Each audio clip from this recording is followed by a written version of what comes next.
अब हम उन्हें सुनना चाहते हैं जिन्हें सुनना अपने आप में गौरव है। ये बेटी के बात करीस, आदमी के दिल बहुत बड़े होते, औरत के दिल बहुत छोटे होते। औरत के दिल में ओकर पति और प्रेमी, ओकर बाद दरवाजा बंद। पर आदमी के दिल में बड़ा कैपेसिटी होते हैं। उमा मल्लिका, विपाशा, लारा, प्रियंका और जगह खाली घलो रही थे। मैं एक टेक्निकल बात आपके सामने रखा था। नाइट एक्सप्रेस में कोनो आदमी यहाँ ले राजनांदगांव जाते या देवरी जाते, नागपुर वाले नाइट एक्सप्रेस में, तोर बाजू में कोनो लेडीज बैठे, माई लोगन बैठे, नींद लग गए, तोर मुड़ी होकर कंधर टकरा गए, तोर सांस्कृतिक कार्यक्रम हो सकत है। अब ये सीन लते उल्टा कर दे, औरत ना नींद लग जाए, वो आदमी कंधर टकराए। भगवान कसम वो देवरी उतर रही है, नागपुर चल दी, फिर डिस्टर्ब नहीं करे। एला बोलते बड़े दिल के आदमी। वो देख औरत हर कब्र में हवा करत रहे। मैं के भारी प्यार है साले, जिंदम कतक करत रही सोई, मरे माटी में हवा करत रहे। मैं के बहुत मोहब्बत करत रहे का नहीं ही। हमार समाज में रिवाज, जब तक माटी नहीं सुखाए दूसर बिहाव नहीं कर सकल। स्पेशल क्वालिटी के लव। तो ये स्थिति आत रही थे। और अभी तो आपने देखा था वो बिग बॉस आत, वो जब बिग बॉस आत रही से आते आजकल, तो भगवान कृष्ण रोवत रहे। मैं के का हो गए भगवान की, ये सीरियल बिग बॉस एकदम रद्दी। मैं साले द्रौपदी ला चीर दऊं के राजू श्रीवास्तव चड्डी, समझ में नहीं आया का दिखाना चाहते। लेकिन जिस कवि ने उसके बावजूद भी राष्ट्र की विचारधारा को जन जन तक पहुंचाया, आपके उस स्वर का नाम है गजेंद्र सोलंकी। आज की रात नए वर्ष का, राज्योत्सव के 9वें साल का उपहार है भाई गजेंद्र सोलंकी। जोरदार उनके सम्मान में ताली बजाए भाई गजेंद्र सोलंकी।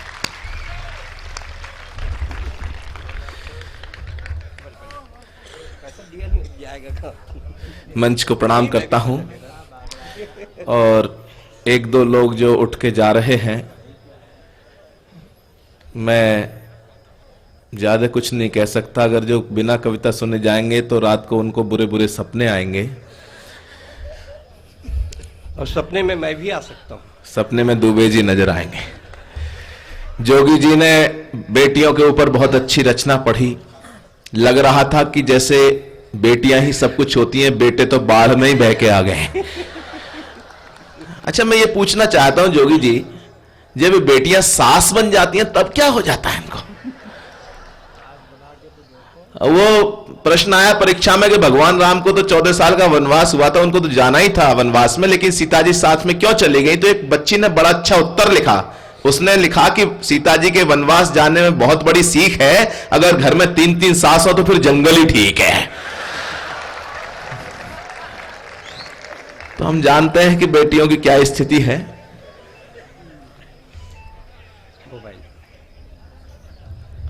लीजिएगा आप सभी को राज्योत्सव की बधाइयां।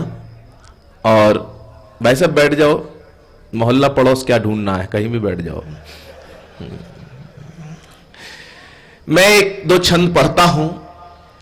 राज्योत्सव के इस अवसर पर छत्तीसगढ़ के गौरव की बहुत बात की आदरणीय सीता सागर जी ने, और हमारे लक्ष्मण जी ने तो पूरा छत्तीसगढ़ी भाषा का जो गीत पढ़ा वो कहीं रोंगटे खड़े कर रहा था। मैंने भी कुछ पंक्तियां लिखी, वो आपको समर्पित करना चाहता हूं इस अवसर पर। और आपका प्यार, समर्थन जो भी बाकी कवि आपसे मांगते रहे हैं, वैसा ही मैं भी चाहता हूं मुझे भी समर्थन आपका मिले। क्योंकि कविता की जब बात आती है, कवि सम्मेलन की जब बात आती है, तो मैं कुछ पंक्तियां मुझे याद आ जाती हैं कि हृदय की बांसुरी पर नाचने का नाम कविता है।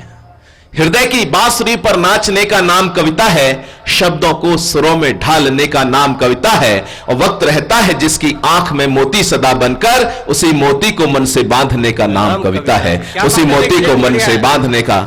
आज शाम को 11 चैनल के योगेश जी ने हम सबके 4 कवियों के साक्षात्कार किया हमसे, और मैं सच बता रहा हूं, बड़ा ही आनंद रहा। 1-1.5 घंटा कैसे बीत गया पता नहीं चला। आप शायद वो साक्षात्कार देखेंगे जब भी वो प्रसारित होगा। मैं कुछ पंक्तियां समर्पित करता हूं कि भगवान श्री राम जी की दिव्य ननिहाल, कि भगवान श्री राम जी की दिव्य ननिहाल कौशल प्रदेश के सम्मान को प्रणाम है। और मातु बमलेश्वरी जी दंतेश्वरी महामाया देवी शक्तियों के पुण्य धाम को प्रणाम है। तो वाल्मीकि कालिदास कवियों की तपभूमि साहित्य को दिए वरदान को प्रणाम है। और महानदी सोनपेरी संगम के महाकुंभ राज्य में तीर्थ वाली शान को प्रणाम है जी, राज्य में तीर्थ वाली शान को प्रणाम है। और शिवनाथ इंद्रावती हसदेव अर्पा के स्वाभिमान पानी की रवानी को प्रणाम है। कि शिवनाथ इंद्रावती हसदेव अर्पा के स्वाभिमानी पानी की रवानी को प्रणाम है। और शैव बौद्ध एकता के सिरपुर में प्रतीक पावन मंदिर की कहानी को प्रणाम है। तो छत्तीसगढ़ की राजधानी को प्रणाम, मेरा राजा मोर ध्वज जैसे दानी को प्रणाम है। और देश के लिए जो फांसी झूल गए ऐसे वीर नारायण बलिदानी को प्रणाम है जी, वीर नारायण बलिदानी को प्रणाम है। और दोस्तों, इस पावन मंच से कुछ बात और कहना चाहता हूं। हमारे पड़ोसी देशों की बात हुई।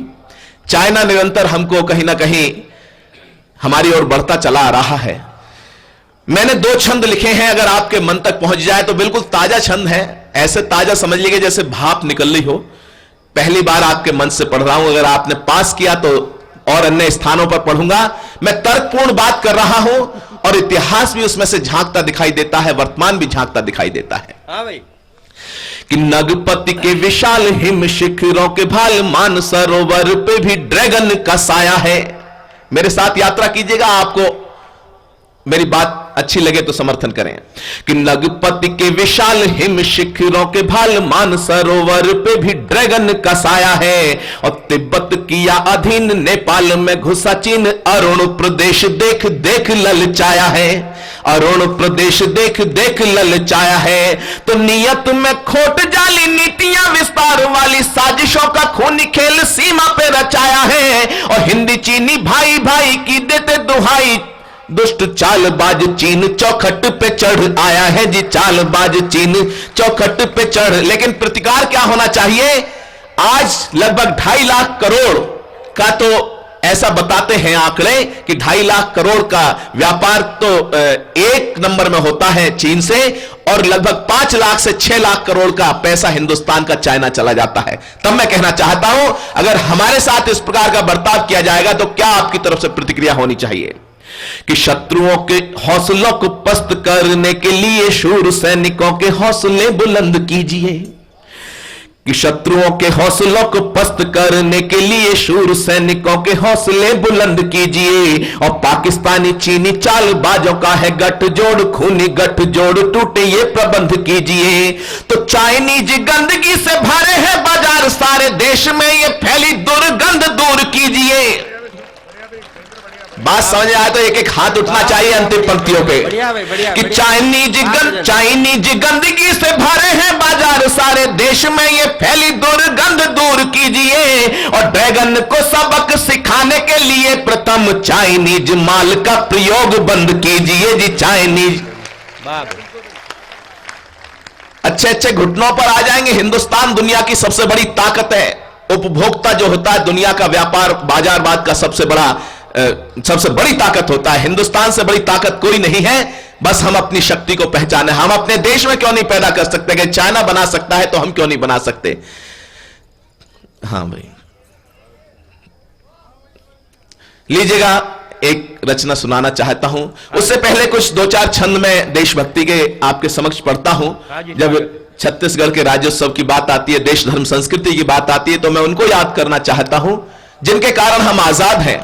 युगों युगों तक इस धरती पर भारत मां की शान रहे। युगों युगों तक इस धरती पर भारत मां की शान रहे, राम कृष्ण गौतम के वंशज वाली ये पहचान रहे, और रामायण गीता कुरान गुरु ग्रंथ साहिब हो होठों पर, लेकिन सबसे पहले हर एक दिल में हिंदुस्तान रहे, लेकिन सबसे पहले हर एक दिल में हिंदुस्तान रहे। जिनके दिल में हिंदुस्तान धड़कता रहा, जिन्होंने हिंदुस्तान के लिए अपना सर्वस्व न्यौछावर किया, तब कहना चाहता हूं कि चाहे रहते हो भारत में, चाहे आज प्रवासी हैं, गंगा की कलकल सीने में, मन में मथुरा काशी है, और भूल ना जाएं बलिदानों को जो आजादी लाए थे। जग में है सम्मान क्योंकि आजाद हिंद के वासी हैं, जग में है सम्मान क्योंकि आजाद हिंद के, हिंदुस्तान को आजाद कराने वालों को याद करता हूं, और आपको लगे मेरे साथ यात्रा कीजिएगा। 1857 से बात शुरू करता हूं, एक क्षण समर्पित करता हूं उस वीरांगना को, उस तेजस्वी नारी को जिसने उस सूरज को ललकार दी थी जो कभी डूबता नहीं था। एक छंद आपके मन तक पहुंचाता हूं कि आन बान शान और स्वाभिमान की मशाल, कांति चेतना की अंगड़ाई को नमन है, कि आन बान शान और स्वाभिमान की मशाल, क्रांति चेतना की अंगड़ाई को नमन है, और काल के कराल भाल जिससे तिलक किया उस पुण्य लहू की ललाई को नमन है।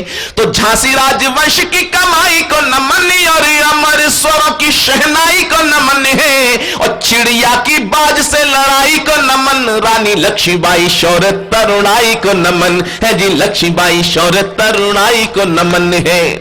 और जिनके लहू से लाल क्रांति वाला इतिहास, जलियांवाला बाग के शिकारों को नमन है, और शांति अहिंसा के हथियारों को नमन, और क्रांति के गगन के सितारों को नमन है। तो आजादी की डोली के कहारों को नमन, और लाला जी के सीने के प्रहारों को नमन है, और तुम मुझे खून दो मैं तुम्हें आजादी दूंगा, दिल्ली चलो वाली ललकारों को नमन है जी, दिल्ली चलो वाली ललकारों को नमन है। और हमको उजाला देने के लिए जो बुझे उन दीपकों की पावन कतारों को नमन है। आज हम कौशल जी को सुन रहे थे, देशभक्ति की भावना का अगर आपके हृदय में हिलोर उठे, ज्वार उठे, तो मुझ तक पहुंचाएं कि हमको उजाला देने के लिए जो बुझे उन दीपकों की पावन कतारों को नमन है, और मातृवंदना के गीत गाते गाते चूम लिए उन फांसी वाले पुण्य हारों को नमन है। तो बलिदानी स्वरों की पुकारों को नमन, और कोल्हुओं से बही तेल धारों को नमन है, और क्रांतिकारियों ने जहां लिखा वंदे मातरम, सेल्यूलर जेल की दीवारों को नमन है जी, काला पानी जेल की दीवारों को नमन है। और एक ऐसे अमर बलिदानी को भी इस पावन मंच से याद करता हूं, जिनका नाम होता है भगत सिंह। पिछले 28 सितंबर को हमने उनकी जन्म जयंती मनाई। एक क्षण समर्पित करता हूं। 23 साल की युवा अवस्था में उन्होंने इतिहास रचा कि मातृभूमि को दिलाने मुक्ति जो कमाया नाम, बलिदानी शौर्य की सच्चाई को नमन है, कि मातृभूमि को दिलाने मुक्ति जो कमाया नाम, बलिदानी शौर्य की सच्चाई को नमन है। और जिसने अमर क्रांति ज्वाल को जन्म दिया, ऐसी पुण्य कोख वाली माई को नमन है, कि जिसने अमर क्रांति ज्वाल को जन्म दिया, ऐसी पुण्य कोख वाली माई को नमन है। तो इनकलाब जिंदाबाद वाले घोष को नमन, आजादी के युद्ध के कन्हाई को नमन है, और वरमाल की बजाय फांसी को गले में डाला, भगत की क्रांति तरुणाई को नमन है जी, भगत की क्रांति तरुणाई को नमन है। और एक क्षण और देता हूं इस देश की एकता अखंडता के नाम। जब हिंदुस्तान की बात चलती है तो हिंदुस्तान प्राचीनतम संस्कृतियों में से माना जाता है, सनातन संस्कृति है, और वो संस्कृति है जो हिंदुस्तान को अलग अलग भाषा भाषी होने के बावजूद जोड़ती है। तब एक क्षण कहना चाहता हूं कि अब नहीं हिंसा कोई कूटनीति, राजनीति चारों ओर क्रांति का ही गान होना चाहिए, और सारी वसुधा कुटुंब मानते रहे मगर निज संस्कृति का भी मान होना चाहिए। तो देश की विशेषता अनेकता में एकता है, वंदे मातरम वरदान होना चाहिए, और जाति पाति भाषा धर्म और प्रांत से भी पूर्व सबके दिलों में हिंदुस्तान होना चाहिए जी, सबके दिलों में हिंदुस्तान होना चाहिए जी, सबके दिलों में। हाँ भाई, स्वागत। कुछ पंक्तियां कहना चाहता हूं कि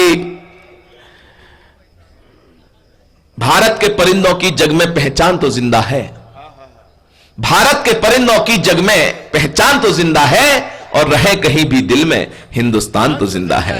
रहे कहीं भी दिल में हिंदुस्तान तो जिंदा है। एक गीत आपके समक्ष पढ़ता हूं। गीत में भारत की संस्कृति है, आप हैं, हम हैं, वो गीत आप तक पहुंचाता हूं। हमारे कवि ने लिखा कि परिंदे भूल कर भी कब गगन को भूल पाते हैं, भला गुल भी कभी अपने चमन को भूल पाते हैं। और भले ही स्वर्ग सी सुविधाएं हो परदेश में, लेकिन वतन से दूर रहकर कब वतन को भूल पाते हैं। वतन से दूर रहकर कब वतन को क्यों नहीं भूल पाते हैं उस वतन को, आखिर ऐसा क्या है। माननीय मंत्री जी यहां पर बैठे हुए हैं। संस्कृति का संरक्षण उनके नेतृत्व में, उनके मार्गदर्शन में जो हो रहा है, उसको प्रणाम करते हुए उस संस्कृति का गीत आपको समर्पित करता हूं। हाँ जी, स्वागत है भैया। कि गंगा की कल कल सीने में, शायद इससे बेहतर मेरे पास आपको देने के लिए कुछ नहीं है आज के इस उत्सव के अवसर पर। और आपको आत्मगौरव की अनुभूति हो तो बताइएगा, क्योंकि एक हमारे मित्र उन्होंने कहा था कि हिंदुस्तान में कोई कमी नहीं है, किन्हीं संसाधनों की कमी नहीं है। एक तो हमारा हजारों साल की गुलामी में आत्मगौरव कहीं खो गया है, उसके जागरण की आवश्यकता है। और दूसरा, जो भ्रष्टाचार की कहीं ना कहीं बात की जाती है, भ्रष्टाचार कम हो जाए तो हिंदुस्तान को विश्व की महाशक्ति बनने से कोई नहीं रोक सकता। तब कहता हूं, आत्मगौरव की बात करता हूं कि गंगा की कल कल सीने में, चंदन सी महक पसीने में, मन में मुरली की मधुर तान, तन पावनता का दिव्य दान, वाणी में कबीरा की साखी, हाथों में रामायण राखी, मन में गीता का दिव्य ज्ञान, और कर्म योग जीवन विधान। दिन पावन रात दिवाली है, माटी की गंध निराली है, जिनका इस माटी से नाता, उनका तन मन नित्य है गाता। और क्या गाता है कि रत्नाकर ने चरण पखारे, सागर जिसके चरण पखारे, दिव्य हिमालय माथा है, सारे जग में अजब निराली भारत मां की गाथा है, अपनी गौरव गाथा। मैं जानता हूं बहुत देर से आप तालियां बजा रहे हैं, लेकिन मुझे ऐसा नहीं लगना चाहिए कि आत्मगौरव की बात पे आपके हाथ खामोश हैं। कि गंगा की कल कल सीने में, चंदन सी महक पसीने में। और क्या कहता हूं कि जो कहते भारत दीनहीन, जो कहते भारत दीनहीन, कायर कपूत लज्जाविहीन, उनको इतिहास बताता हूं। ये आप देख रहे हैं भौरम देव मंदिर का जो यहां पर चित्रण किस प्रकार से किया गया है। हजारों साल पुरानी संस्कृति, हजारों सालों तक हम पर आक्रमण होते रहे, लेकिन संस्कृति की जड़ें इतनी गहरी थी कि उनको मिटा नहीं पाए आक्रांता।